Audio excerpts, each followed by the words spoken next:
这是一起堪称完美的高智商谋杀案，凶手精心巧妙的布局，让目标离奇的死在了自己的家中。他到底是怎么做到的呢？影片开始，警方接到报案，一名男子惨死家中。经调查得知，死者名叫易笑，是一家公司的社长，死亡时间是在下午的2点至3点之间，死因是被人投毒身亡。因为在案发现场的咖啡滤网和烧水壶中都检测到了砒霜成分，但离奇的是，案发当天，易笑独自一人待在家中。上午10点的时候，正在开视频会议，一起开会的同事们也正言，在这期间他的确喝过一杯咖啡，但是当时却没有发生任何问题。同时，警方在水槽边的垃圾箱中发现了一张刚用过不久的咖啡滤网，而这张滤网上也没有检测到一点有毒成分，所以由此可以推断，死者应该是在喝第2杯咖啡时中的毒。那么凶手的投毒时间就应该是在上午的10点到下午的2点之间，而在这段时间里，死者的妻子林英正在和闺蜜们喝下午茶，具有不在场证明，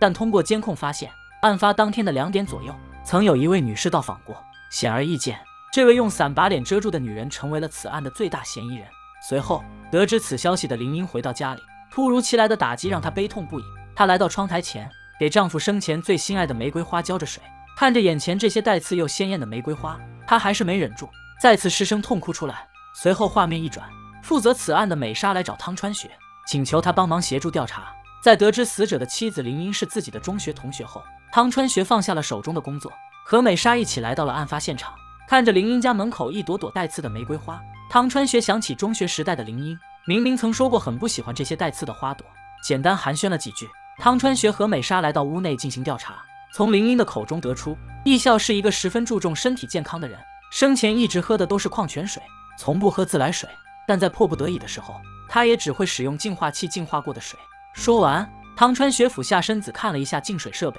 却发现上面布满了灰尘，看来近期没人动过这里，从净水器中投毒也是不太可能的了。凶手究竟是在哪里动的手脚呢？在案发现场的调查中，只有咖啡、过滤网和烧水壶中检测出了有毒成分，那么在自来水和烧水壶之间，两者必有一样被凶手动了手脚。净水器因为多年未动被排除在外，那么只有一种可能了，烧水壶。汤川学对此做出了假设和推理，如果凶手使用明胶把砒霜贴在烧水壶的盖子上，那么也可以实现死者喝的第1杯咖啡里没毒，因为明胶第1次水沸腾时还不会被溶解掉，但第2次明胶就会溶解，带着砒霜一起掉入水中，这样一来就能解释得通。可随后汤川学就被现场打脸了，烧水壶中没有检测到有明胶的成分。消息一出，案件再次遇到了瓶颈，谁也不知道凶手到底是用了什么样的手法来投毒的。就在这时，汤川学突然注意到了这张挂在客厅中的艺术作品。林英说这部作品他整整编织了1年，可就在后来，谁也没想到，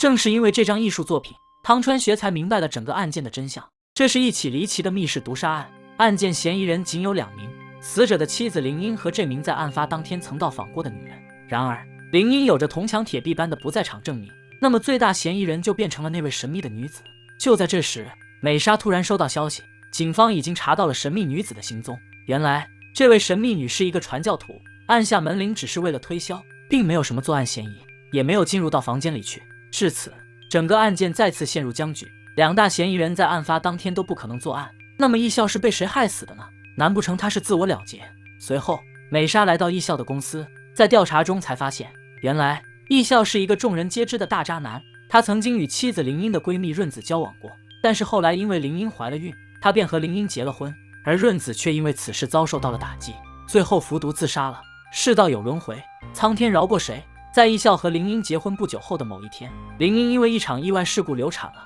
易笑单方面对林英立下了一个协议，如果1年之内你不能怀孕，我们就只能离婚。据同事反映，林英还因为此事专门去了医院咨询治疗不孕不育的问题。调查结束后，美莎把这一切都告诉了汤川学，然而汤川学却加大了对林英的怀疑。两人再次来到案发现场，对林英家的净水器详细检查了一番。就在这时，汤川学似乎想到了什么，他坐在艺术作品前，回头瞄了一眼净水器，随后起身一把扯下了林英的作品，在墙上写下了一串串数学公式。几分钟过后，他算出了案件背后的真相，得出了一个最终结论：这起毒杀案的真凶就是死者的妻子林英。1年前，她因为意外流产，看透了丈夫的真心，随后她又想起了自己的好朋友润子，她也可能正是因为这样才被易笑抛弃，最后酿成悲剧的。当她听到丈夫立下的那个荒唐的协议，她意识到润子的悲剧可能要在自己的身上重演，于是她想到了一个计划，一个长达1年可怕又可悲的惊天计划。原来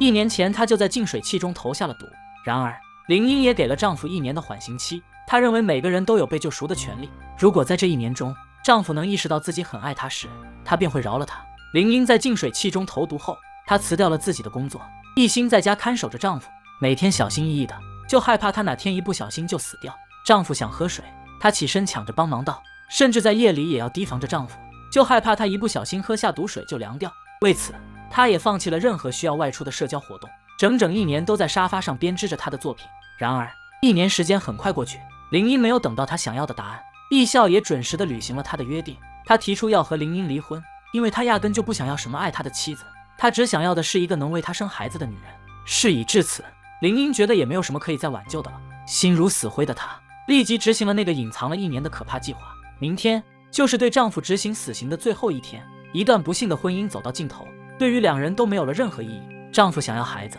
没有孩子，一切都没有意义；而妻子呢，想要爱情，没有爱情，一切也都没有意义。2人的价值取向不同，也就酿成了这场悲剧的发生。林英在案发的前1晚处理掉了家里所有的瓶装矿泉水，只留下最后一点刚好够煮1杯咖啡的水量。明天她什么都不用做，只需要让丈夫独自一人待在家中就行。随后在案发当天，她声称有事回娘家一趟，便早早的出了门，一切都在她的计划之中。丈夫的第1杯咖啡用的是她留下的最后1杯矿泉水。第1杯咖啡喝下后，丈夫没有发生任何事情。然而到了下午煮第2杯咖啡时，一贯注重养生的易笑打开了1年未用的净水器。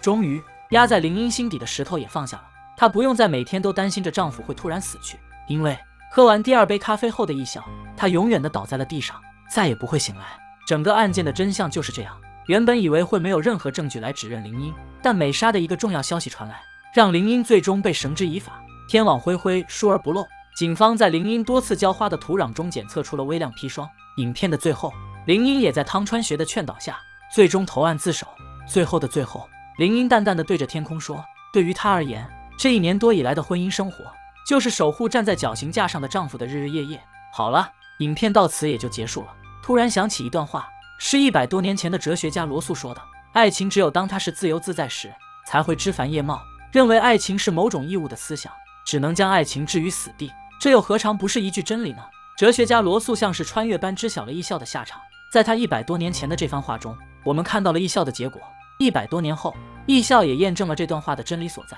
在影片的一开始，这样的结局你猜到了吗？有什么问题，大家可以打在评论区讨论一下哦。我是小森，喜欢的关个注，咱们下期再见吧，拜拜。